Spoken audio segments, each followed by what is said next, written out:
friends, welcome back to my channel. So today we're going to be doing a February reading wrap up. So basically we're going to go through all the stats from February, all the books that I read, and see what sort of month we had. So we read 9 books in February, and that was 5,602 pages. It took an average of 2 days for me to finish a book. I'm not gonna lie, I was flying through my books in February. I was absolutely obsessed with everything I read, which you're gonna see. So moods of the books that I was reading, we have emotional, funny, adventurous, mysterious, hopeful, sad, dark, tense, and lighthearted. So a very big array of emotions that we went through in February. And the majority of the books that I read were medium paced. We had a couple of slow paced, and by the looks of it, like one fast paced book.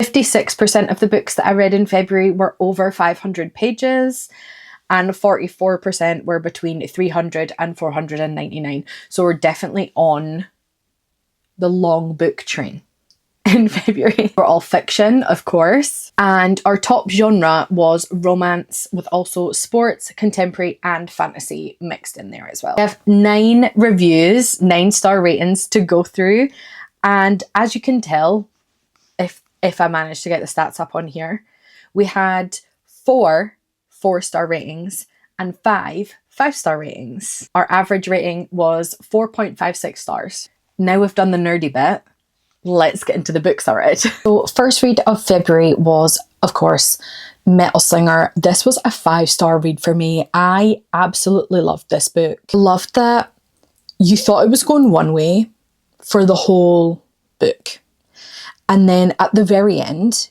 it was honestly like you'd been slapped in the face with shock, because my jaw was on the floor, like on the floor. Acker is officially in my Hall of Big Boys. I loved Acker.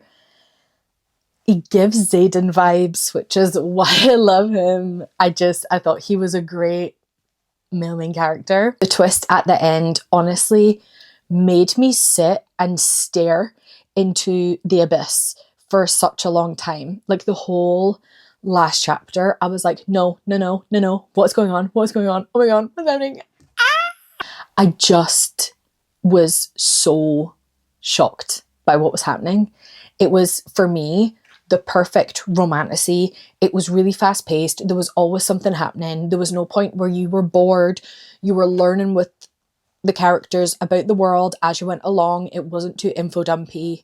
I just loved it. Next we had Quicksilver. Now when I was reading this, I gave this 4 stars. I really liked this. I love Fisher. Fisher is also now officially in my Hall of Big Boys. I feel like we need like a trumpet, like every time that happens, like do do do do. But I don't know if I can do that because I literally edit these on my phone. The world building was intense. Like in my reading journal, I literally wrote, wow, the world building is intense. And I get this feeling a lot with the first book in like a romantasy or like high fantasy series. I find the first book very overwhelming, but once we got into the story and we knew what was kind of happening, and the enemies started to become like not so enemies, a little bit more lovers, I really enjoyed it. The enemies to lovers in the story was delicious for me, and I do not use that term lightly. It was so good. The twist at the end of this book was amazing, with Carrion and the whole like I don't want to ruin it for anyone, but just like what happens at the end, I was fully, again, jaw on the floor, and it made all of the world building and sort of everything that we'd been through so far with this book and like in this world, it made it so worth it. Those were both Kindle reads for me. I was big on my Kindle sort of towards the end of Jan, and then in February kind of slowly got back into physical books.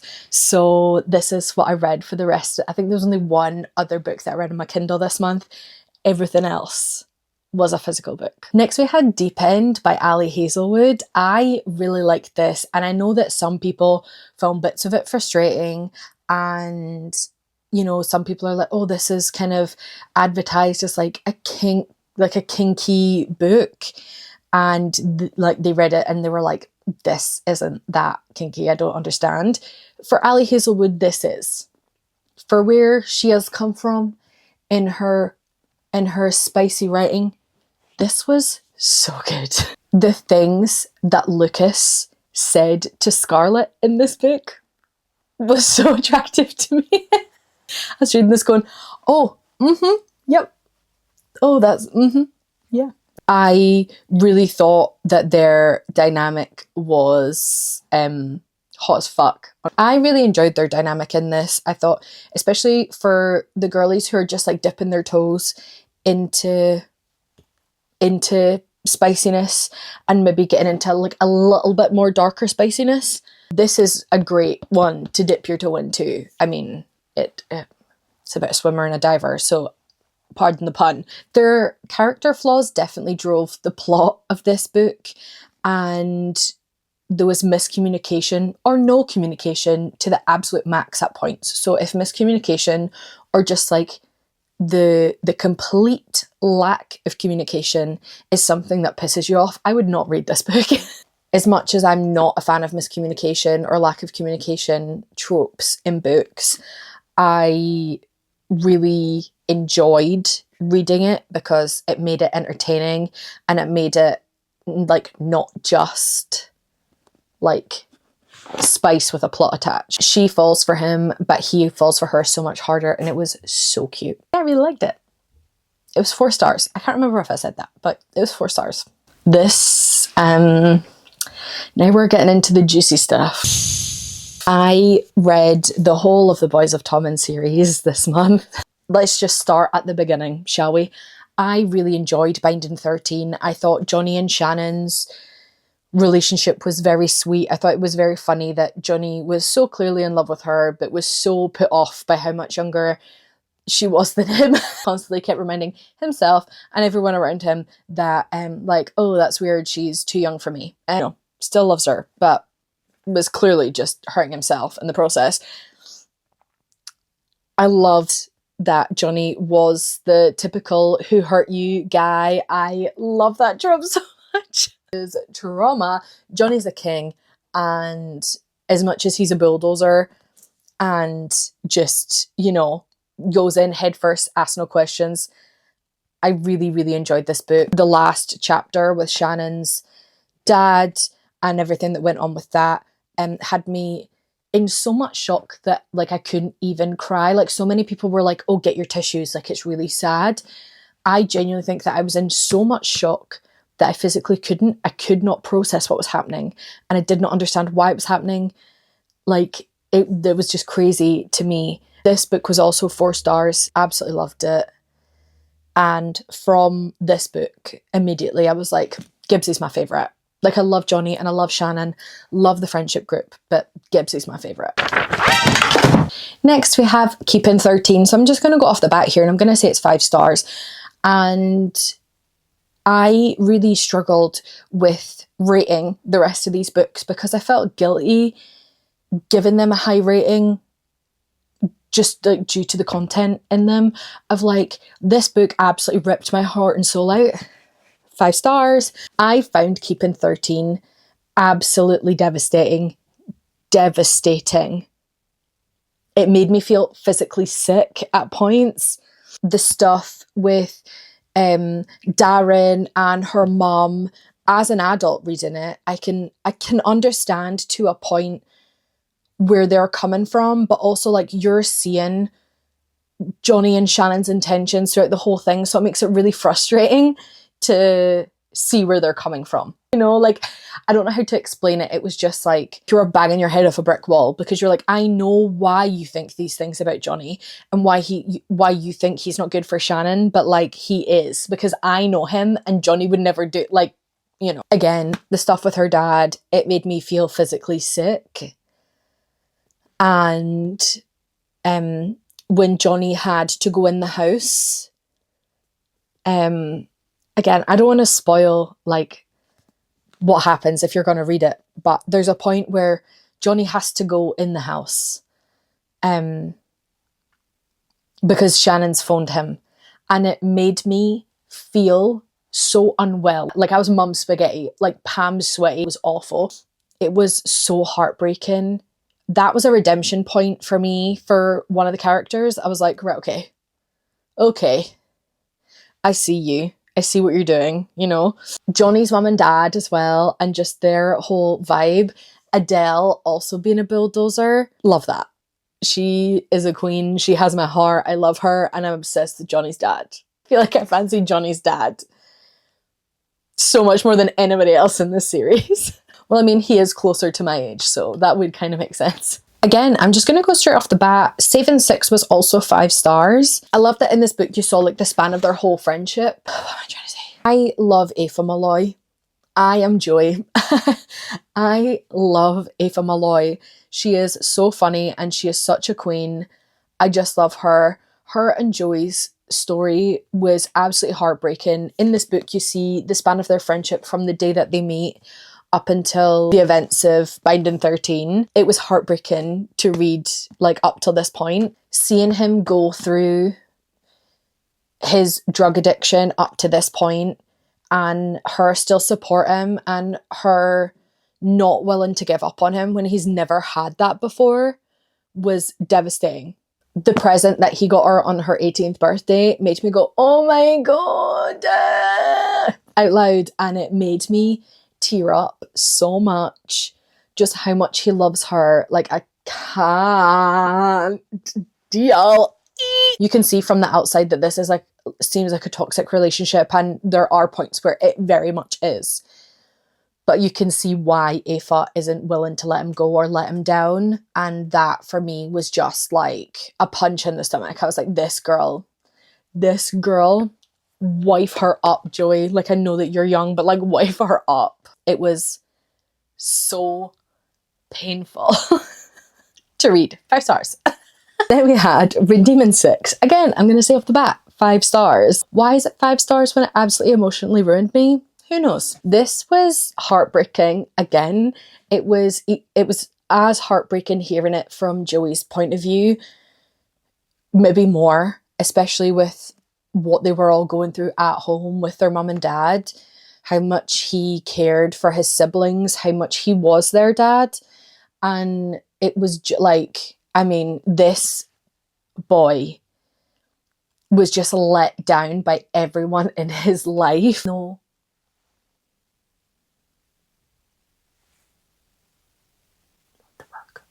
Even though he knew that he didn't want to and that he couldn't do this anymore, but it was like he didn't know how else to deal with it. It's like, at the end of the day, like, it's addiction. It's not as cut and dry as like, well, I'm done. I'm not doing this anymore. And to see it happen to like a boy so young was devastating. I don't want to ruin what happens in this because there's a pretty big spanner in the works, big twister-rooney.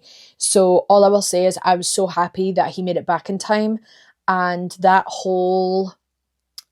the whole thing around that after he came back, I basically just sobbed for the last 15% of the book. I'm not gonna lie. And we have this little nugget. Gibbsy. Again, this was 5 stars. Again, it was absolutely devastating, and I do not say it lightly. I'm gonna be so honest with you. For all of the books in this series, read the trigger warnings. There's an author's note at the start of every book that details not exactly what is to come, but it gives you a fair enough warning. Heed it. Please. I basically spent this whole book wanting to cry because Gibbsy is baby girl. I love him. He is my favourite character. I just want to protect him so deeply. You spend the majority of the book thinking that he's struggling with one thing, and it turns out that he's struggling with something else, and that something else that he is struggling with is horrific. And it made me, again, it made me feel physically sick. It was honestly like I was reading about somebody that I knew, and it was really stressful to read. I'm not gonna lie. Through the whole book, you see what he's like with Claire, and then you see, like, Claire describes it as his mask, the mask he puts on for everyone else. And it was so sad to see that change in him, because I feel like at some point we've all had somebody in our life like that you're like, you're not like that around me. And it was just like, it was so sad. This was definitely 5-star pain. It was horrific. And I am looking forward to the next book coming out, because there was a little bit of a tease in this about where, like, that particular couple's story could possibly be going. So I am looking forward to reading it. But basically, Chloe Walsh just brings me pain and sadness, and I inflict it on myself by reading them. And the last book I read this month was In the Likely Event by Rebecca Yarros. This is the only contemporary book of hers that I've read. Obviously, I don't know if you can see, like, up there, but I am a big fan of Fourth Wing and Iron Flame, and I know as a Scottish person that's probably going to annoy other Scottish people, but I do enjoy the story. I'm not going to lie. I really, really enjoyed In the Likely Event. It's the first sort of like military romance that I've read. I've never read anything like that before. And this was honestly, again, it was a roller coaster of emotions. The whole story was just like, you're like, whoa, whoa, what the hell is going on here? Can we just have a second of peace? And Rebecca Yarros is like, no. It was a great will they, won't they. You were really rooting for the characters to be together. It was, their love for one another was so sweet, and like how they came together was insane. And you can see why people in Izzy's life were like, you don't actually love him. It's because of X, Y, and Z, because this happened, that you love him. It was just like, I've never been so, especially in such a short book. It's 338 pages, and it says that it's a medium-paced book, but for me it was really fast-paced. Like, I couldn't put it down. I was like, okay, let's go. What's next? What's happening? Like, and also the whole time I was waiting for like the twist of Rebecca Yarros was going to kill someone I love. But thankfully that didn't happen. I don't know if that's a spoiler, but I just want to let you know that this one is safe. But In the Likely Event was also 4 stars. So going into next month, I don't have any books that I'm like, I am going to read that in March. I'm really not too sure where I'm going with my reading. I am currently reading The Assassin's Shadow, which is an arc that I got approved for on NetGalley by Second Sky Books. Second Sky Books. Fuck me, why can't I? So if you're somebody that's wanting to get into arc reading, Second Sky Books is a good one, because I've never read anything on NetGalley before. It's the first book I've ever been approved for, and they approved me straight away. Like, it was literally within a couple of hours of me requesting it, I was approved. So if you're new to NetGalley, Second Sky Books is a really good one. They published Phantasma by Kaylee Smith, and that was one of my favourite reads from January. So check out Second Sky Books. Some free promo for you there. So some book releases that I'm really excited for in March. There's a few coming out that I am really interested in reading. So I've just got them up on my phone here. It's literally just a video that I saw on TikTok. So Ward D by Frida McFadden. So this has a North American publishing date of March 2025. I'm not sure if it's going to be published here March 2025, but all of these are on, this is an American account, so it might not be, but I am very much looking forward to Ward D. I've not read The Crash yet, but I really do want to go and pick it up, but I said that I was going to put myself on a book buying ban. Does it count if you buy it on Kindle? If you don't have it physically? Asking for a friend. I'm also really excited for Sunrise on the Reaping. So I loved The Hunger Games when I was younger. It's here on my shelf. I was obsessed with The Hunger Games. I didn't read Ballad of Songbirds and Snakes because honestly, I hated the film. I'm not gonna lie, I really didn't enjoy the film. I know that everybody always says the books are better than the films, but the film was enough to put me off. So let me know if I should read Ballad of Songbirds and Snakes before I read Sunrise on the Reaping, but they're not directly connected, so I feel like I can skip that one. Thank you so much for watching this video. I hope you enjoyed my little February reading wrap up. I really enjoyed all of the books that I read this month, as you can tell. So March really has a long way to go with the ratings. The book that I'm reading at the minute, The Assassin's Shadow, I am not really feeling it, but I'm only 15% of the way in. Like, I'm not far. I'm not even in the first 100 pages. So there's a long way to go with the book. And this is how I felt with A Court of Thorns and Roses as well. The first 50% of the book, I was like, oh my God, I don't think I can do this. I genuinely don't think I can do this. And then it was all worth it in the end because I love ACOTAR. Thank you so much for watching. As I said at the beginning of the video, my name is Abigail and I'm your resident plot girly here on YouTube and over on TikTok. So if you want to follow me on both of those, that would be absolutely great because I feel like I want to quit my job. Shh, don't tell anyone that. And I'll see you soon. Bye.